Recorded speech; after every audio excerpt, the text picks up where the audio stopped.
Nazi Media. Hadija. Me and Tanya had been together every day since we had sex. It was about 4 days after me and Tanya had sex that I paged Hadija and told her I needed to see her. Tanya was at drill team practice. She was going to be there for at least 2 or 3 hours. This was the perfect time to talk to Hadija without Tanya being suspicious of anything. Hadija scooped me up on 9th and Lehigh Avenue. She had a new car. A truck this time.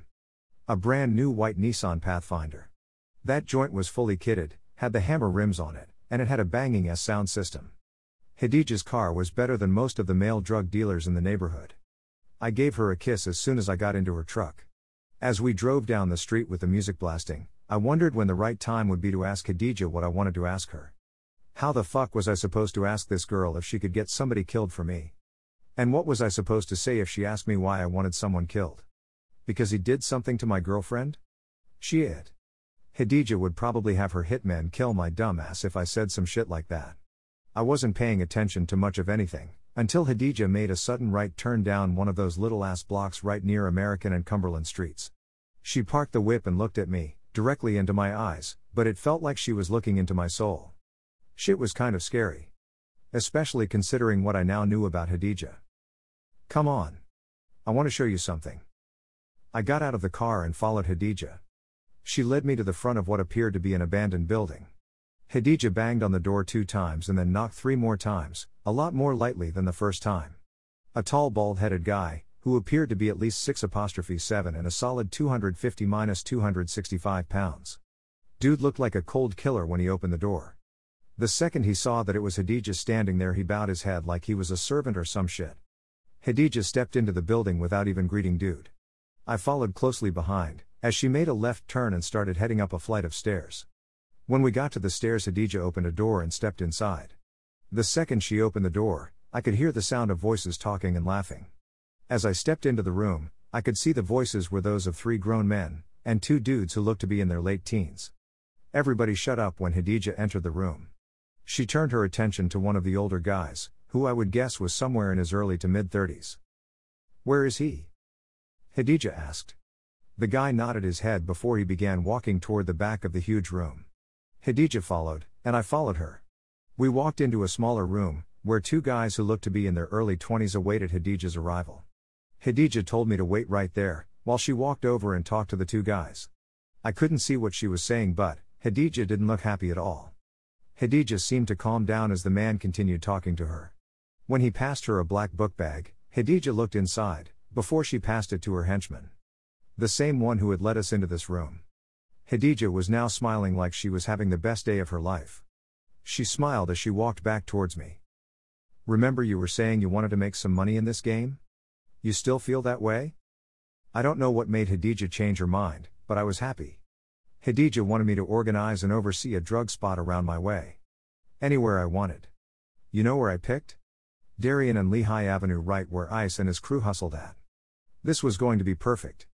They were guaranteed to fight for that gold mine they called a drug spot.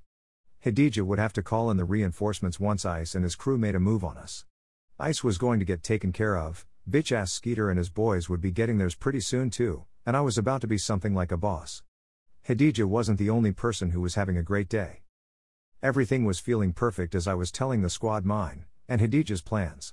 Well, my plan, but I had Hadija Blanco's blessing. We were going to take over Darien and Lehigh, without firing off one shot.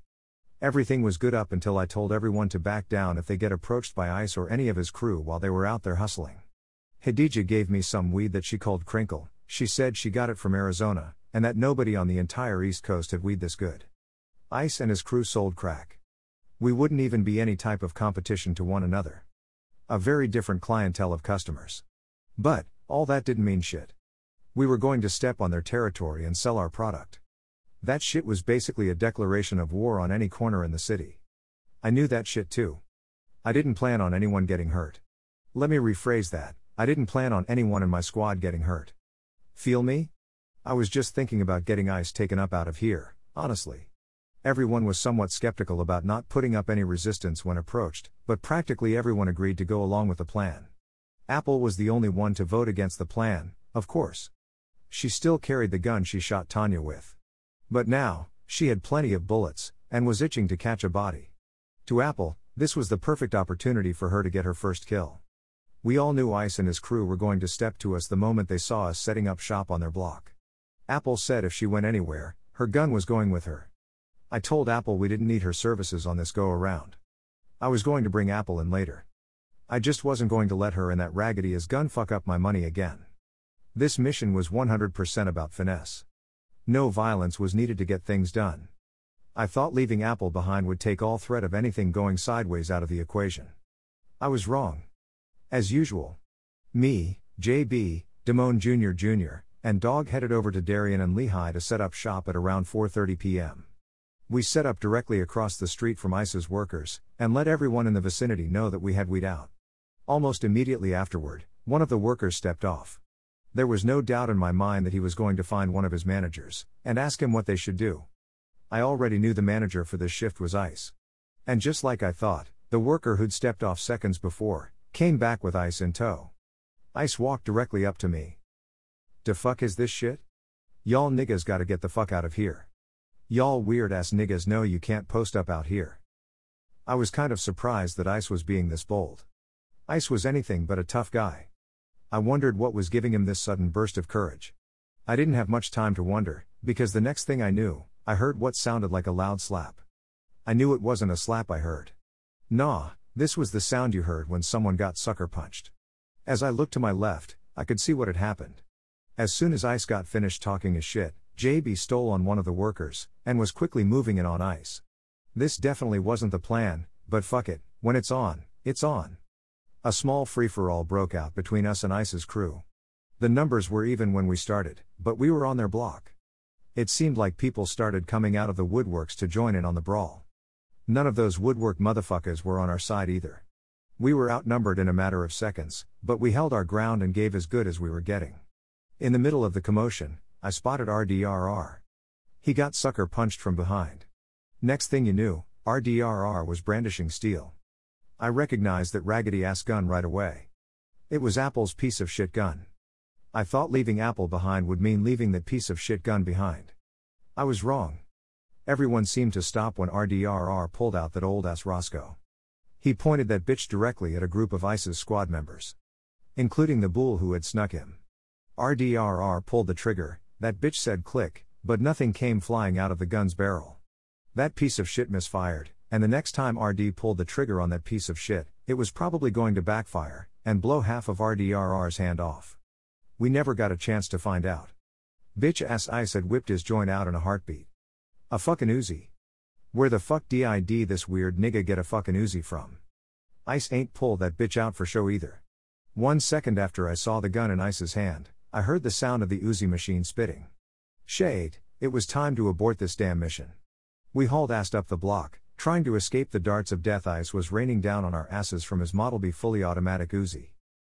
I wish I could tell you that no one got hit by gunfire, and we all laughed about the whole incident later on. That happened before, but this was not one of those Johns.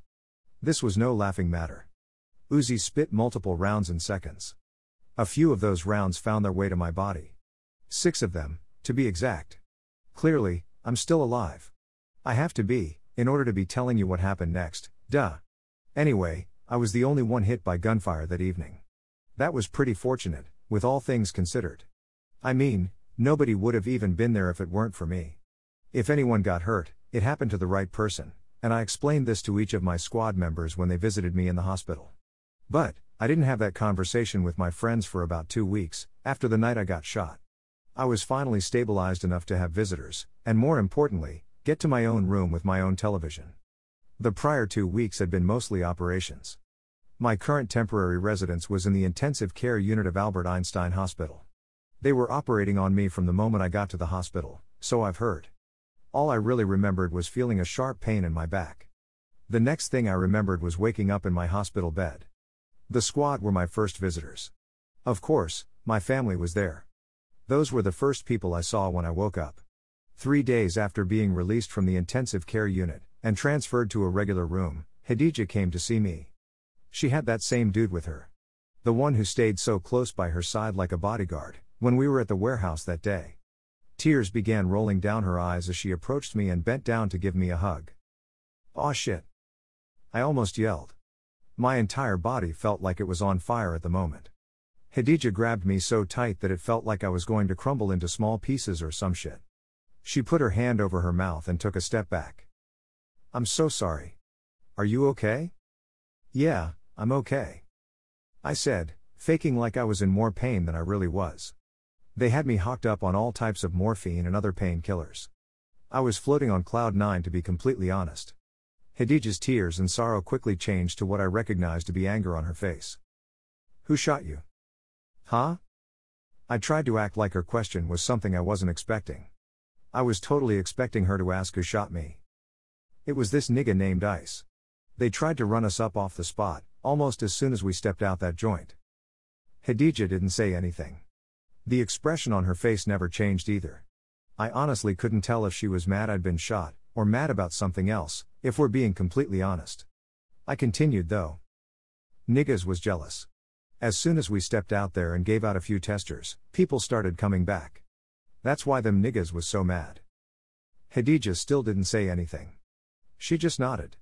That shit was making me mad uncomfortable, because I had no idea what was going on inside of Khadija's head. After what seemed like forever, Khadija finally spoke. "Try to get some rest, babe. I'll be back to see you tomorrow afternoon." Khadija kissed me on the forehead, before she began acting like she owned this hospital room.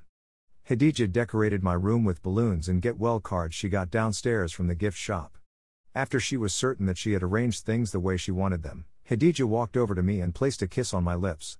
Then, just as suddenly as she had appeared, Khadija and her hitman were gone. By the time I was able to come home from the hospital and do my rehab at home, school was already in full swing. Khadija and her peoples ended up taking Darien and Lehi from Ice and his people. I heard a few of them jokers got killed in the 2-day war for territory. I didn't hear anything about Ice though. There was a rumor going around that Ice moved down Atlanta, with his scary ass. Since I was out of commission at the moment, I handed my job of running the corner to Enrique. All of us called him Rique. I picked Rique over everyone else, because he had a little prior experience in this shit. To most people, Rique appeared to be as African American as the rest of us. But, he wasn't. Rique was a Colombian, from Colombia. The real Colombia. 11-year-olds walking around with rifles fighting grown man wars, Colombian. Yeah, my boy Rique was really about that life. Rique was a little older than the rest of us though. He was about to turn 17 in a few months. Rique had been dabbling in the family business for years. Rique did mostly mummy work for the family. Meaning, work that wasn't important, or the type of shit that the family would have flunkies or some shit do for them. Rique's peoples were eating. They were big time. But, that shit didn't matter to Rique. He wanted to be big time, not be one of the peons at the very bottom of the totem pole, of a big time thing. Feel me? So, it wasn't too hard to talk Rique into running a corner. It's exactly what he believed he was born to do. While I was out of commission, my mom allowed Tanya to come visit me in my bedroom, where I spent most of my time now. My joint was on the 3rd floor. Mom's was posted on the 1st floor in front of the TV, or cooking most of the time. Needless to say, me and Tanya took full advantage of the opportunity. We were like two horny ass rabbits every time we got around each other now. Shit was kinda dope, I must admit. Tanya was at my crib every day. From the time she got home from school, all the way up until her 10:30 p.m. curfew. Tanya used to wait until 10:29 to leave my house. She always made curfew because she only lived 3 doors down. Me and Tanya were growing into something I considered beautiful. Our connection was a lot physical, but there was a heavy mental element to our shit. It was already too complicated to explain, even at that early point. While me and Tanya were playing house, Khadija was keeping tabs on her property. Me. Unbeknownst to me, Khadija had one of her henchmen posted up in the abandoned house across the street from mine. His job? Watch my house, and report back to Khadija the names and descriptions of anyone who visited me at my house. Lele. About a month after coming home from the hospital, Lele came to see me. You talk about surprised. I was beyond shocked. I thought Lele had forgot all about me. I was almost back to normal. The doctors, and especially my mom, were just being extra cautious, in my opinion. I still spent most of my time in my room. But, I had low-key started doing light workouts and whatnot. I was hoping to go to high school for the first time next week. Everyone else was a month and some change, Dugan at high school already. I couldn't wait to catch up. My mom's worked the 7 a.m. to 3 p.m. shift at the hospital. This was not a secret to anyone who knew me. I played hooky right at home on multiple school days a week sometimes. I heard a knock at my front door about 10 a.m. I had the crib all to myself. I was laying on the couch chillin' and watching The Price is Right. Instead of getting up off the couch, I yelled, "Who is it?" from my seat on the couch. Nobody said anything. Whoever it was, just started knocking again, instead of verbally answering my inquiry. I was pissed. I was comfortable as could be, and I knew it was going to be hell to get back into this perfect position, once I got up. I begrudgingly got up off the couch and walked the few steps to the front door. To my surprise, Lele was standing there smiling at me. "You want some company?" I was always physically attracted to Lele. From the very first time I saw her. Did I ever think I would find myself alone with her in my house? Hell no. If there was one thing that I've always absolutely despised about Lele, it's that I never knew what was on her mind. I'm not even sure that she knew what was on her mind most of the time. Lele wasn't a weirdo, but she was kind of a space cadet, in my opinion. That was any other time I saw her. Today was different. Lele seemed to have a purpose. A goal, if you will. Me and Lele started off watching TV downstairs in the living room. After about 15 minutes, she asked me to take her upstairs so she could see what my room looked like. Yeah, right. She knew what the hell she was doing. Once we got in my room, Lele kind of took control. I don't mean to interrupt the story, but let me say this. Do you know how you've done the same thing with many different people, but the way one person does it always stands out from the other? Hugs. Freaking hugs. Weird, right? That was Lele's thing. Not sexual hugging, but just hugging. Whenever Lele put her arms around me, it always felt like this was exactly where I belonged. That has always been one of the things I will always remember about Lele. Her hugs. Anyway, on this day, hugging quickly turned into light kissing. Light kissing quickly turned into heavy kissing. Heavy kissing led to what seemed like hours of fully clothed foreplay. Eventually, I had to put a stop to this shit. Not a stop, but it was time to see if this was going anywhere, or was I about to have another bad case of blue ones? Blue balls for you squares. I reached inside of Lele's shirt as we kissed and fumbled around looking for a strap on her bra. She ain't stopped me. Sis helped my nervous ass. The foreplay turned up a notch once she took that shirt off. More clothes began slowly disappearing as we passionately kissed. The next thing I knew, I was inside of Lele. Not even halfway though. Lele instantly moaned as she hugged my neck tighter. Lele would not allow me to go any deeper than halfway. Every time I tried, she pushed on my chest, or patted me on the back. Don't get me wrong, the sex was fantastic the way we were doing it, but I wanted to hit the back of Lele's walls for some reason. I don't know why, but I really wanted to huff and puff and, anyway, I shot my shot, if you will. When me and Lele began really getting in motion, and our rhythms began to synchronize, I went for it. Like 3 or 4 deep pumps, back to back. I went inside of that tunnel of love as deep as that motherfucking tunnel of love would allow. You heard? I only weighed about 93 pounds, soaking wet. Lele was a little bigger than me. Most likely because you had to add titties and ass into the equation. But anyway, Lele pushed me up out of, and off of her like I was a piece of paper. She jumped up out of the bed and covered her breast and mouth as she stared at me like she had seen a ghost, or some shit.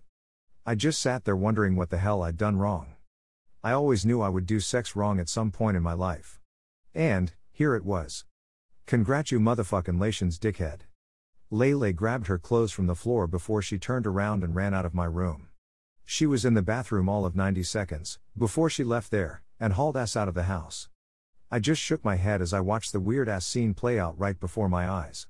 Lele never said a freaking word as she darted through the crib like the Tomb Raider, and eventually, the front door. Some really weird shit, fam.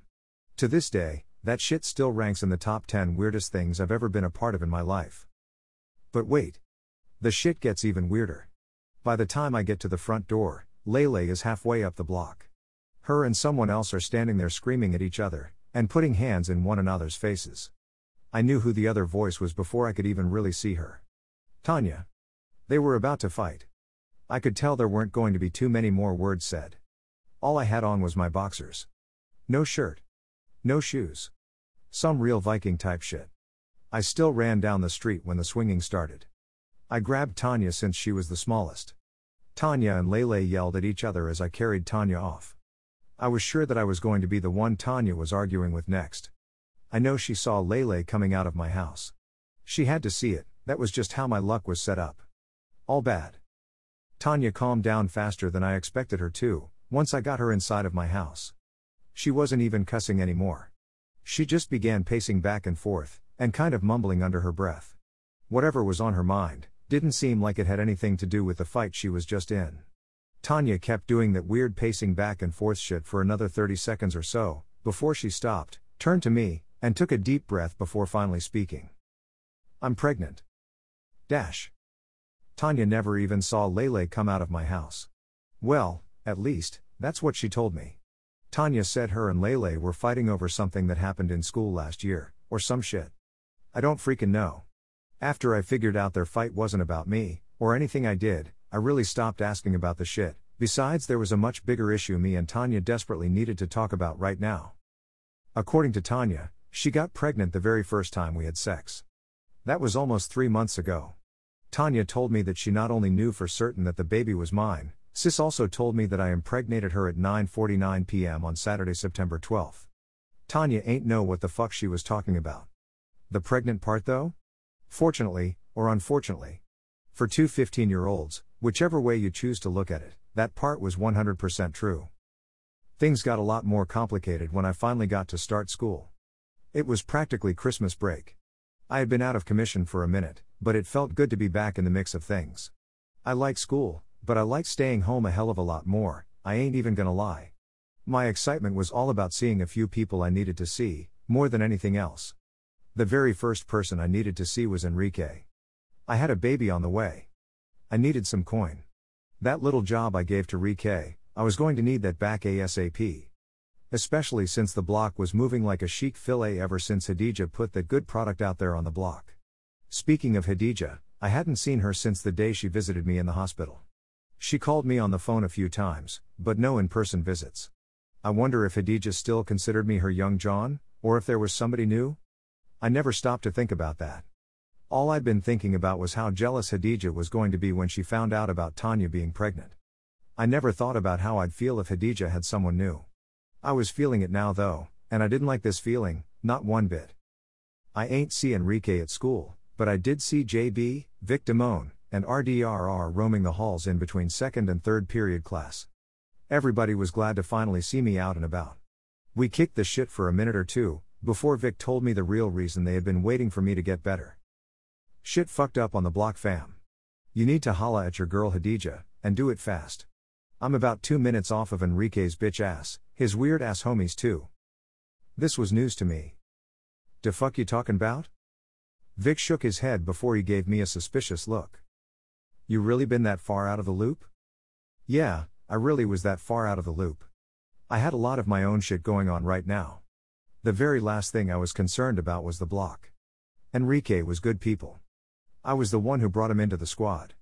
Enrique is from across town, but he spends most of his time on our side of Broad Street. I met Enrique a few years ago when we played against each other over 15th and Susquehanna Avenue. He was a cool dude. A fight broke out after the game, and Enrique fought with me. He came around the way with me that night, and he's been around ever since. Like I said, I've only known Enrique to be a cool dude. Plus I used to go with his sister Sally Sal. She was my black Disney princess back in the day. Before a black Disney princess was even thought about being a real idea. That was before this Tanya, Hadija, Lele fiasco started. I knew and trusted Enrique. Point blank, period. Whatever Vic was talking about had to be some type of misunderstanding or something. I decided I was going to go straight to the top to get some answers. I needed to holla at Hadija. Sis had got her beeper number changed and all. I had to get in touch with Hadija like everyone else.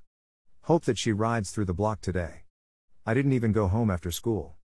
I headed straight to the block. I immediately saw what Vic was talking about. I didn't know most of these jokers out here. This was our corner. I shed blood for this bitch. Why was these weird motherfuckers out here, and not my team? Before I reached the workers to ask a few questions, I heard a car making its way up the block. I say heard, because the car wasn't close enough for me to make out what type it was, but I could clearly hear the car's stereo system. That bitch was banging too. One of those stereo systems that stops you in your tracks, because you need to see who the fuck is driving this car with this knockin' ass stereo system in it. I had been walking in the middle of the street on the little block. I stepped on the pavement as I waited to see who was in this car. As the car approached, I could see that it was something luxurious, foreign, or expensive. From the front of the car I could see that this was not a Honda, Ford, or anything else people considered regular. Nah, this was some hot shit headed my way. I could finally see the color. That factory gray color that Mercedes-Benz sport. The car slowed down as it approached me, then it stopped. My nigga rere. Good to see you're finally up and about. It was Enrique. The person I was out here looking for. The passenger's side of the car rolled up on me. It was tinted. I never saw who was in the driver's seat, because when Enrique jumped out the car, and closed the door behind him, his big ass head had blocked my view of the driver. Yeah, it feels good to be up and about. I responded like nothing here seemed suspicious at all. First of all, me and Enrique were cool. No more, no less. I put him on this gig because I thought he was a dude who had more experience in this type of thing than anyone on my team, not because we were old friends. Defuke, was he dick-eating me for like we'd been best buds for years? Overly friendly for no reason, type of motherfuckers always put me on high alert. Enrique had just put himself in that category, in my eyes. Before I could say anything, I heard the sound of Khadijah's voice. My baby. I finally got to see who was in the driver's seat of this beautiful Benz in front of me. Khadijah. I should have known. Sis was always pushing something nice. Khadijah was out of the car, and hugging me tightly in 2 seconds flat. I couldn't help but to smile. Khadijah smiled at me before she turned to Rike. Go see if that money ready for me, babe. Babe? Why the fuck was she calling this nigga babe? What's up with that? I asked, in what I felt was a calm-like manner. Khadijah looked at me like she had no idea what I was talking about. What's up with what? You calling Enrique, babe? Do you think that's a proper question for a young John to ask his old head John? She was dead-ass serious. The look on her face didn't even look the same as it usually did. She was less innocent looking, and more comic book villain looking, all of a sudden. This was completely new to me. It kind of felt like she was talking down to me. Like I worked for her or some shit. I kinda did, but still. What? I asked, clearly confused by her sudden, man, I don't know what the fuck that was. Khadijah didn't say anything. She turned around, walked to her car, and peeled off like she was in a drag race or some shit. This bitch done lost her damn mind. I said, mostly to myself as I continued to make my way down the block. I stopped when I reached Enrique and his homies. The dude he was talking to was Face. I didn't know him personally, but I had heard of him. And everything I heard was all bad. Just like these other two weird niggas Pistol and Pete, that was out here with him. Pistol and Pete were two different people. Pete was a Puerto Rican bull. Pete was pretty much alright with me, but everyone knew not to trust him further than you can see him. Feel me? As for Pistol, honestly, I have no idea when people started calling this nigga Pistol. Bull was in my 3rd grade class back in the day. Long story short, nigga shitted on himself one day. Last time I saw that nigga, all the kids were calling him Shitty Butts. But at some point nigga shortened that to Butts. Last I knew, this Pistol nigga was named Shitty Butts, but now everybody calls him Pistol, 'cause I guess people think he's some type of killer or something? Yeah, fucking right. But anyway, Pistol and Pete hung out together so much that two people kind of shared one name. You know? Most people called both of them dudes Pistol Pete. Weird, right? So was every goddamn thing else in the hood. As I looked over Enrique's crew, I began to think that Vic may have been right. Enrique's whole little crew looked shady as fuck. I may have made a mistake by letting Enrique fill in for me temporarily. I hope this nigga knew it was temporary. 'Cause before I could finish my thought, I heard the sound of what I knew was Khadijah's car, roaring up the block. Her car screeched to a halt as it stopped right next to where I was standing. Khadijah rolled down the passenger's side window and glared at me. Get in the car. It was not a request. Just in case I wasn't sure, one of the guys in the black Lincoln Town car, that was trailing Khadijah's car, stepped out of the rear passenger's side of the Lincoln, and folded his hands in front of him as he stared at me. Mexican-looking bull. Not sure if he was Mexican. He could have been Dominican, Cuban, Colombian, or any other Latin ethnicity. At that age, everybody that spoke Spanish was Mexican or Puerto Rican, to me, and a lot of other folks in our neighborhood too. That was all we were raised around back then. Anyway, I wasn't sure what type of Spaniard he was, but I did know for a fact that he was carrying a gun. A big one too. Bull made sure that I saw that shit. Me, Khadija, and the Puerto Rican guy, who I didn't discover was sitting in her back seat until I got in the car, rode in mostly silence. I say mostly because Khadija kept her music playing as we drove, and that shit had that car rockin' like a block party. We drove for a while. The last thing that I remember seeing that looked anything close to familiar or even recognizable was the Ben Franklin Bridge. I couldn't tell you where the hell I was if I had a gun to my head, and the person holding it said he would shoot me if I didn't tell him where we were at. I didn't even really know my way all that well around Philly, let alone some foreign shit right next door, like New Jersey. We were driving for about an hour before we pulled into the driveway of the biggest house I'd ever seen in my life. This was some real television type shit here. The driveway was about the length of a fucking football field. It led up to a huge house that looked like it was built a long time ago, but had been owned by people rich enough to upgrade the joint, but kind of keep the original look. Know what I'm saying? Old money type of motherfuckers. I began to wonder if I even knew the chick driving this car. Who the fuck scratched that shit? Why the fuck did she even know where something like this was? I met Khadija at the supermarket on Germantown Avenue in North Philly. Okay, I already knew Khadija was getting some of her money and product from a few dudes she was messing with or whatever. But what the fuck was this? Who the fuck did Khadija know that had the type of money to live in some shit like this? A fucking castle. I refused to believe it was one of those dumb-ass niggas she was fucking for money and product. So, who the fuck did she know that lived like this? My question was answered when we finally made it to the huge house. Khadija parked and jumped out of the car. She ran over to this very suave-looking 40-something-year-old gentleman, my guess, and hugged him tightly. Dad die. I watched the scene play out from my seat in the car. Khadija had transformed from some type of cold-blooded killer into a daddy's girl in the blink of an eye. It was some of the craziest shit I'd ever seen, up to this point. Chapter 5. Money, Power, and Respect. Khadija introduced me to her father. She didn't say this is my friend Raymond, or this is my boyfriend. Khadija introduced me to her dad as plain old Ray. No explanation or anything. Her pops was clearly a busy man. Even in the little time we stood there, no less than 10 people came running up to him, asking him this and that. One other weird thing. Everybody around here called Khadija's dad Padrino when they talked to him. Khadija told me his name was Gustavo, so I honestly couldn't understand why everyone was calling him Padrino. After talking to Gustavo, Khadija told me she had a gift for me. She told me to follow her, so I did. I looked around the property as I followed Khadija to the back of the house. All I saw was land. As far as the eyes could see. Just green, land. I could now see what this place was. One big-ass property.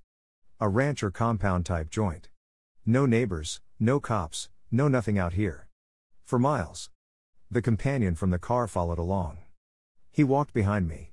Every single time I looked behind me I noticed that his hands were in the pocket of his hoodie, and his gun was not visible on his waist anymore. Was this motherfucker about to kill me? And had Khadija already told him that's why I was here? To be slaughtered. So many thoughts ran through my head as we walked for what felt like miles. Our destination finally became visible after 5 strong minutes of walking the land around the property. We were headed for a big-ass barn that was sitting out in the middle of nowhere. Strange. Very motherfucking strange. Where we going? Enough was enough. I wasn't taking another step until I got some answers. I stopped walking so suddenly that Bull walking behind, who I was 100% sure was packing heat, bumped into me. Khadija stopped, and turned around to face me. You scared? Scared? Scared was definitely not a strong enough word for what I was feeling. I damn sure wasn't going to let Khadija know that shit though. If this was where I was going to die, I was going out fighting. Probably not though. But, it sounded really good when I said it in my head. I ain't scared, but I would like to know where I'm going, and why. I said with as much bass in my voice that I could muster, without that bitch cracking from fear. Khadija broke out into a huge devilish-looking grin before she spoke. I got a surprise for you. She said, with what I felt was genuine excitement. Khadija kissed me on the cheek, before she turned, and continued making her way toward the barn. Bull behind me gave me a look that said move now, so I did. Khadija fiddled with the lock on the barn as she inserted her key. She spoke in a loud voice as she filled the barn with light from the outside. Wake up, little rabbit. Someone's here to see you. Khadija winked at me after she finished talking. This shit was very weird. I had no idea what was going on right now. As we walked to the back of the barn, the picture became a little more clear to me. Ice was sitting in a chair tied up. He looked like he'd been tortured. Like viciously tortured. Seeing Ice like this, and knowing Khadija did it, had it done to someone, surprised me, a little bit. Not as much as it should have though. I figured out a while ago that Khadija was lying about something, and now I was 100% sure I was right about Khadija. Khadija's whole rags to riches story about how she got started in the game, never added up to me. I mean, it sounded good, on some Black Widow type of shit, but Khadija always seemed too spoiled to have to work and build some shit from the ground up, by herself. Khadija wasn't an army brat, she was a drug kingpin brat. Sis came, complete with her own bodyguards, hit squad, and drug trafficking organization. She was a fucking drug dealing trust fund baby. Khadija ain't work for shit to climb to the top of the drug game. She was born at the top, thanks to her daddy. That meant us, our corner, and everybody that worked that bitch, meant absolutely nothing to her. The little money she made from our spot was likely pocket change to her. Here. The sound of Khadija's voice interrupted my daydream. She had a gun in her hand, and was requesting/demanding that I take it. Honestly, I knew what it was the moment that I saw Ice. This was a loyalty test, and she was using someone she knew should be easy for me to kill. That's true. I didn't like Ice. I wanted to hurt Ice for what he did to my baby Tanya. But, could I really live with myself if I took a life? Fuck Ice, I'm just talking about the idea of taking a life, any life. Would your conscience ever become a problem? How would you sleep at night? Will you always replay taking a life every time you closed your eyes? None of these thoughts crossed my mind as I took the pistol from Khadija's hands. Ice's mouth was gagged. He'd been sitting there relatively quiet until Khadija passed me the ratchet. I could hear muffled pleas coming from Ice's mouth, but it was the eyes for me. That was the Bozy part that told the true story. Ice was begging for his life. I knew it, and he knew, I knew it. I raised the gun and aimed it directly at Ice. I remember putting my finger on the trigger. I heard a loud bang, then I saw Ice's brains on the wall. I never looked at Ice's body after the impact from the single gunshot to the head, knocked him out of the chair, and onto the floor. I remember Khadija's hitmen carrying Ice's limp body out of the barn. I remember hearing the sound of the huge wood chipper I saw outside, being started up. This big-ass machine devours huge trees in seconds. I imagine Ice's dead body was going to be a replacement for a huge tree today. Most of all, I remember Khadija's bodyguard taking the gun from my hands after I shot Ice. I remember that distinctly, because he had a white cloth in his hand, that the gun never touched. Once the gun was carefully wrapped in the cloth, he passed the gun to Khadija, who looked at me and smiled. Dash. And just like that, Khadija owned me. I admit, I was a little slow and naive to this whole underworld thing, but I was smart enough to know when I'd been had. This was definitely one of those. I don't know if a murder weapon and no body was enough to convict a person of murder. Hell, I didn't even know what they did with Ice's dead body. Maybe they cut it up, maybe they didn't. I ain't see shit that happened outside of that barn, I just heard the sound of the huge wood chipper being started up, I pretty much assumed the rest. Like I said before, I didn't know. But, what I did know was that Khadija had that gun wrapped in a towel for a reason. That reason was to let me know she owned me. And she definitely planned on using that shit to her advantage. Meanwhile, me and Tanya managed to remain somewhat cool during her pregnancy. I mean, me and Tanya did what me and Tanya does best while she was pregnant. Argue. But, we managed not to stop speaking to one another this time. This was different. We were about to become a family soon. Tanya stopped going to school when she was about 6 months pregnant. Her mom, who wanted her to get an abortion badly, when she first found out that Tanya was pregnant, was now downright gleeful about the prospect of becoming a grandmother for the first time. I was always with Tanya at school. Holding hands and all of that other lame-ass shit. Everyone in the school knew we were about to have a child, and somehow, someway, that fact had managed to raise both of our popularities substantially. We became the new IT couple at school. In the eyes of our classmates, we had the perfect relationship. I believe young people today would have called our relationship goals. Whatever the fuck that shit means. Weird-ass youngins. Anywho, the truth was usually a lot different than what was being put out publicly. That was our case too. What our classmates didn't see, was that me and Tanya's relationship was anything but goals. I mean, Unless your goal was to be completely freaking miserable. From the moment Tanya got pregnant, this shit began to feel like marriage. The fun and excitement was gone. Now it was all about the future for Tanya. That was cool, it really was. But, when me and Tanya started having sex, we were doing it all the time, and everywhere. Outside, inside, at the park, at church, at a picnic. You name the place, and me and Tanya probably had sex there before. That was the good old days. Now, Tanya was responsible, planning for the future, and laser-focused on accomplishing her goals. That shit was boring. I began starting arguments just for fuck's sake. Me and Tanya argued about practically everything, when we were alone and behind closed doors. Publicly though, we were still like Beyoncé and Jay-Z. Tanya was getting on my nerves, but I remained faithful. For my soon-to-be family, more than anything else. When Tanya was about 6 months pregnant, she began rationing the pussy. Tanya was convinced that she wasn't going to have any walls if we kept having sex every day. I had no idea what the hell she was talking about, but sis was hinting at cutting down to once or twice a damn week. This was absolute bullshit. It was like telling a person who ate 6 or 7 meals a day, for 6 months straight, that he was only going to be getting 1 meal for the foreseeable future. Nah, I had to cheat. Nah, that's not true. I wanted to cheat. It seemed like Tanya cared about all of this other shit more than me. I wasn't even sure that she really cared about me anymore. But, if there was one thing I knew about my baby Tanya. She was an only child, who never liked sharing her things with other people. She considered me one of her things. Or at least, she used to. I was out to find out if she still felt that way. Guess who I just happened to run into 3 days later at the Red Fox Deli on Germantown Avenue? Ms. Motherfucking Lola. Me and sis definitely had some unfinished business to tend to. You feel me? Lele was looking good too. I walked into the deli a few seconds after Lele, and stood behind her in line. I tapped her on the shoulder, and smiled when she turned around to see who'd touched her. Hey stranger. Long time no see. I said with, what I felt was genuine excitement. I really was happy to see her. It had been a while. Lele wasn't trying to hear none of that shit.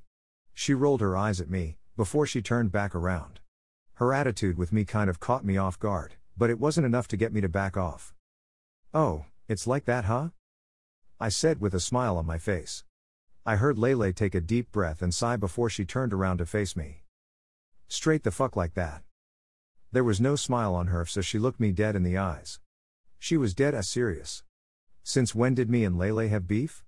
As far as I knew, we'd always been cool, plus I hit the cheeks before. Well, kind of.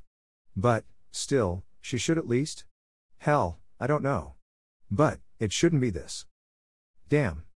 What'd I do to you? I said the shit to the back of her head. I honestly was saying the shit to myself, but, clearly, she'd heard me. Really? The anger in Lele's words were so forceful, that I instinctively took a step backward. Lele moved in closer. Her eyes looked like they were about to pop out of her head. You're asking what the fuck you did to me? She was yelling her ass off now. Everybody in the deli were staring at us. Not the sneaky kind of staring either. Motherfuckers in there was on some straight up staring at us on some I don't give a fuckingly type shit. You know? Everybody standing around was watching a movie, and gave zero fucks at all about anyone thinking they were being nosy. I'd always hated being the center of attention, especially like this. Yo, you drawin' right now fam? I practically whispered, in hopes of diffusing this situation before it really blew up. Old girl was having none of it. Lele got even louder. Da fuke? How I'm drawing and you the dumbass that made me squirt in under a minute. I can't even close my fucking eyes without thinking about that shit. I hate you. Confused wasn't a strong enough word to describe what I was feeling as I stood there. The very worst part of it was that I had no idea what squirt meant. At this time, we didn't have access to as much porn as y'all currently do. Shit was all about VHS tapes in these days. Worst part, every porn I ever watched was about 20 hours long. 20. Who in fuck's name is watching that much porn? Anyway, long story short, I had no idea what squirt meant. That bothered me. What bothered me more though, was that everyone else in the deli seemed to know what the shit meant. Before Lele said the word squirt, hers was the only voice you could hear in the place. The minute she said made me squirt, the deli sounded like someone had just hit a buzzer beater, against the home team. Shit was mad embarrassing from where I was standing. It got downright scary when Lele ran out of the deli crying. Now all the attention turned to me. Every single person in the deli was staring at me. Just me this time. Lele was gone. I didn't even order anything. I took the walk of shame out of the deli, while everyone in the place stared at me. Some even giggled. I was ashamed, of what though? I stepped out of the store, walking down Germantown Avenue with my head down. I was deep in thought. I needed to figure out what squirt meant. Maybe that would explain why Lele got up and ran out of the room like that. I was deep in thought as I walked down the street, head down the whole time. As soon as I crossed Huntington Street, I walked directly into the Lion's Den. Those dirty-ass niggas was standing in front of Mei Ling's Chinese store. I didn't call those weird-ass niggas dirty. That was the name of their damn gang. Well, not exactly. This particular group of weirdos called themselves the Dirty Dozen. We called them the Dirty Niggas. But, still, they did not fuck with us, and we did not fuck with them. There had been kind of a peace treaty for a while. That shit was over now though. There was a 100% chance of bullshit in tonight's weather forecast, if I kept walking this way. You feel me? We'd had beef with these weird niggas since I could begin remembering anything. We were right in the middle of one of those 1,000-year wars with the Dirty Dozen. The shit seemed to never end. It wasn't always beef, but when it was on, it was on. The Bull K from the projects got jumped around our way a couple days ago. People were always getting jumped by somebody, somewhere. And when it happened, everybody from that area was responsible, didn't matter if you participated in the shit, or wasn't even around when the shit happened. As far as the Dirty Dozen were concerned, there were no neutral or innocent people in anything, when they were out for revenge. Everybody could get it. Anybody killers. You feel me? The Dirty Dozen were looking to beat the hell out of anybody from around our way, no matter who it was. Including my dumb, solo dolo, right now ass. Niggas was just waiting to catch us in small numbers somewhere away from home. Right about now, my number was about as small as numbers get, 3. Me, myself, and I. It was 3 of these weird niggas too. Mug, Herb, and that weird ass Day-Day nigga. Not Day-Day from around our way, but Day-Day from, you know what? Never mind. It's like 874 people in every hood named Day-Day. Ain't no way in hell you know who I'm talking about. Just pick a motherfucker you know named Day-Day, and that's who the hell I'm talking about. Anyway, like I was saying, shit was about to go down. The really fucked up thing about the Dirty Dozen is that they were from everywhere. The projects, 10th Street, 11th Street, 13th Street, 16th Street, a few Diamond Street dudes, and a bunch of dudes from 12th Street. Basically, everything above 10th Street. Clearly these dumb niggas had no idea what a dozen meant. These dudes were at least 250 to 300 deep, when they were at full capacity. That was a lot of damn people. No crew in the hood was even halfway as deep as the Dirty Dozen were. Germantown Avenue was neutral territory during regular times. During regular times you might even get a pass if you get caught outnumbered on the avenue. These were not regular times though. I was getting my ass whooped tonight, and I knew it. I probably deserved it too. Facts. I was so deep in thought wondering what squirt meant, that I had already walked into their line of vision. They definitely saw me. I knew better than to be walking around solo during a war. A war that we had absolutely nothing to do with, by the way. That shit didn't matter though. I kept walking, fully expecting the worst, but still hoping for the best. That hoping for the best attitude only lasted for like 2 or 3 more steps. Before I even reached where the 3 dirty-ass dudes were standing, somebody hit me from behind. I ain't even see this other dude laying in the cut. This was a damn ambush. A planned one too. These assholes must have been plotting on me since I was in the deli. But, why? I wasn't even anybody who was worth bragging about jumping. There was no upside in beating my ass out here. At least, not any I could see. Maybe I was wrong, but I was really starting to feel like there was some other shit going on here. Some shit that didn't have anything to do with Little Ant from the projects, or the Dirty Dozen. Those jokers had me on the ground, stomping the hell out of me in a matter of seconds. This may sound like some movie type stuff, but I promise you, the shit I'm about to tell you 100% really happened. I should know, I was there, dickhead. As I shielded myself from the onslaught of Dirty Tims landing on my head, out of the corner of my eye, I spotted a figure heading my way. I don't remember it being foggy that night, but the figure seemed to appear out of nowhere, and stepped out of the fog, like a superhero or some shit. The shit didn't feel real. As a matter of fact, at first I thought this was what people always saw when they were getting stomped half to death. I thought I was on my way to the upper room, fam. Feel me? I was beginning to black out, but before I did, I heard what I thought sounded like somebody hitting a home run. Like one of those roid rage, Sammy Sosa / Mark McGuire type joints. When I woke up and looked around, my assailant were laying on the ground napping also. In my humble opinion, these jokers were laying here sleeping on the cold ground a little bit too comfortably for my liking. These niggas looked, yeah, but anyway, listen man, I don't know what the fuck happened while I was knocked out, but the very next thing I remember seeing, was Lele, standing there holding a bloody, wooden baseball bat in her hand. Chapter 6. Fellas, there's a jealous girl in our town. Lele probably saved my life that night. That was the upside. The downside was that my assailants were dead. Of course, me and Lele fled the scene of the crime. Of course, we fled the scene together, and you guessed it, of course, this was an event that was going to create a lifelong bond between us. Just like Khadija having my fingerprints on that gun. And just like Tanya carrying my unborn child.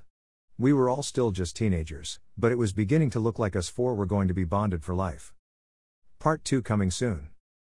Check out http://www.yorkboundpublications.com for more books by Louis Leach III aka Kareem Abdul Rahman and other York Bound Publications authors.